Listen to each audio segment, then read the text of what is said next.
Baik, Assalamualaikum warahmatullahi wabarakatuh. Selamat siang semuanya. Sebelumnya saya ucapkan terima kasih kepada Bapak Alifahudin MPD selaku dosen pengampu mata kuliah kurikulum sekolah dasar yang telah memberikan kesempatan kepada saya untuk melakukan presentasi pada siang hari ini. Dan saya juga ucapkan terima kasih kepada teman-teman yang berkenan hadir di ruang kelas ini. Sebelumnya, perkenalkan, nama saya Nurul Hada dengan 3 digit yang terakhir 314. Pada kesempatan hari ini saya akan mempresentasikan tentang kurikulum 2013. Nah, sebelumnya teman-teman perlu kita ketahui bahwa kurikulum berasal dari kata bahasa Latin yang artinya curere atau tempat berlari. Lalu, menurut Undang-Undang Nomor 20 Tahun 2003, Pasal 1 Ayat 19 tentang Sistem Pendidikan Nasional menyebutkan bahwa kurikulum adalah seperangkat rencana dan pengaturan mengenai isi, tujuan, serta cara-cara yang dilakukan dalam penyelenggaraan pembelajaran itu sendiri. Nah, kita di sini sebagai mahasiswa tentunya juga merasakan dan juga mengetahui bahwa sistem kurikulum di Indonesia ini telah kerap beberapa kali mengalami perubahan dalam jangka waktu 10 tahun terakhir, dari mulai sistem kurikulum tingkat satuan pendidikan pada tahun 2006, kurikulum 2013, hingga yang terbaru dan sedang diberlakukan saat ini, yakni kurikulum Merdeka. Namun pada presentasi kali ini kita akan membahas tentang konsep kurikulum 2013 atau kurikulum 13, di mana kurikulum 13 adalah pengembangan dari kurikulum tahun sebelumnya, yakni kurikulum tingkat satuan pendidikan pada tahun 2006, di mana kurikulum 2013 ini mengacu pada tujuan pendidikan nasional berdasarkan evaluasi dari kurikulum sebelumnya dalam menjawab tantangan yang dihadapi oleh bangsa Indonesia.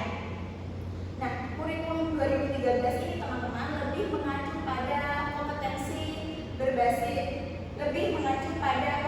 yang berfokus pada keterampilan, pengetahuan, dan juga sikap.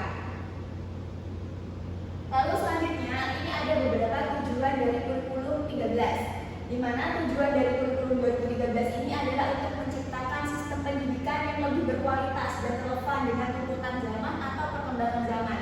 Di antaranya yang pertama, mengembangkan potensi peserta didik dengan memberikan penekanan pada pengembangan kompetensi baik itu afektif, psikomotor, dan juga kognitif.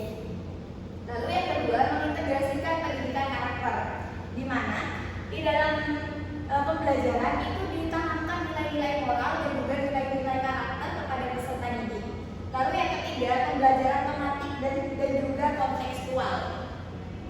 Nah, pembelajaran ini mengimplementasikan dan mendorong pemahaman yang lebih mendalam tentang pembelajaran dengan pendekatan yang tematik dan juga kontekstual. Lalu yang keempat, meningkatkan keterlibatan peserta didik, yakni dengan memberikan ruang dan juga mendorong peserta didik untuk turut dan terus aktif dalam kegiatan pembelajaran di dalam kelas. Lalu yang kelima, menghasilkan lulusan yang berkontribusi. Jadi tujuan kurikulum 2013 ini untuk menciptakan warga negara yang berdaya saing guna untuk menjawab tuntutan dari perkembangan zaman. Nah, lalu setelah tujuan ada juga kelebihan dari kurikulum 2013, diantaranya yang pertama berbasis kompetensi, di mana dengan berbasis kompetensi ini menekankan pada pengembangan kompetensi peserta didik baik itu kognitif, afektif, psikomotor, dengan tujuan untuk memberikan bekal pengetahuan dan juga keterampilan bagi peserta didik yang relevan. Lalu yang kedua, mengintegrasikan pendidikan karakter sama seperti sebelumnya, yakni dengan menanamkan nilai-nilai moral dan juga karakter dalam pembelajaran kepada peserta didik. Lalu yang ketiga, pembelajaran tematik dan kontekstual, di mana pembelajaran dengan pendekatan ini, pembelajaran itu disajikan secara tematik dan kontekstual untuk membantu pemahaman pembelajaran.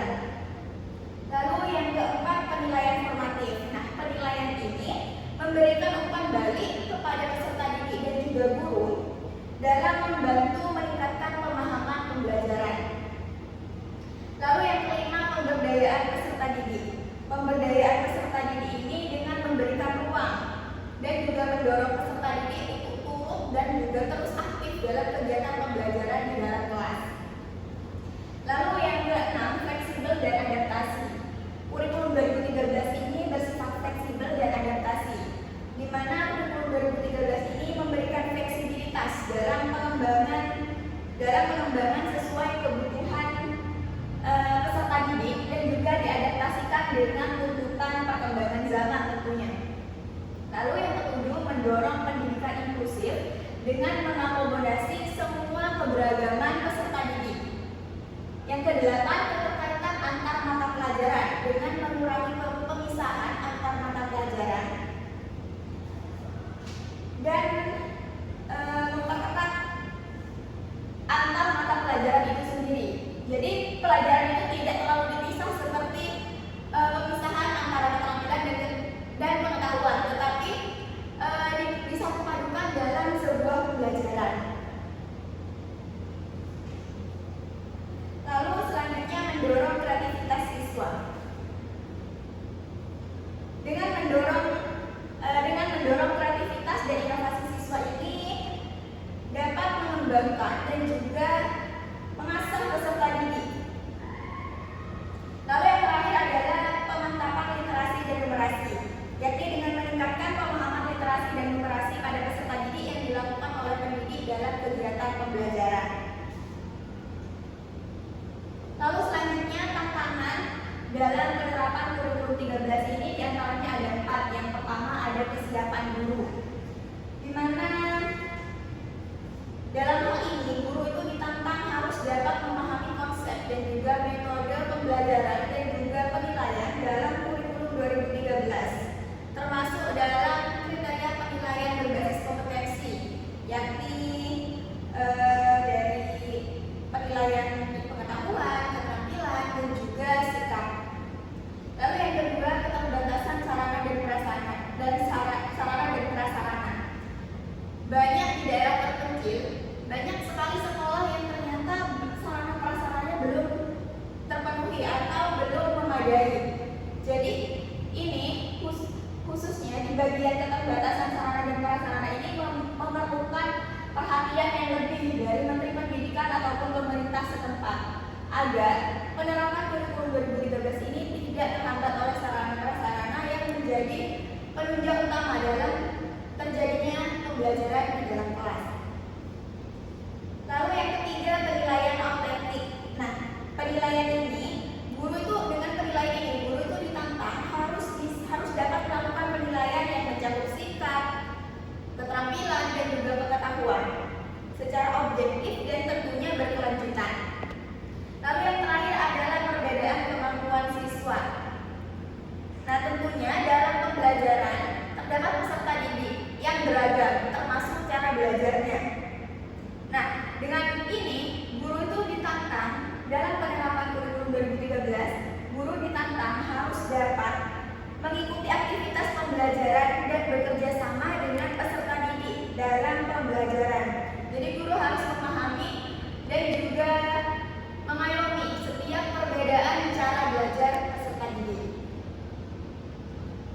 Nah, baik, berdasarkan pemaparan materi tentang kurikulum 2013 dan penerapannya, dapat ditarik kesimpulan bahwa kurikulum 2013 ini dirancang untuk membentuk peserta didik yang berkarakter, aktif, dan kompeten dalam menghadapi tantangan zaman.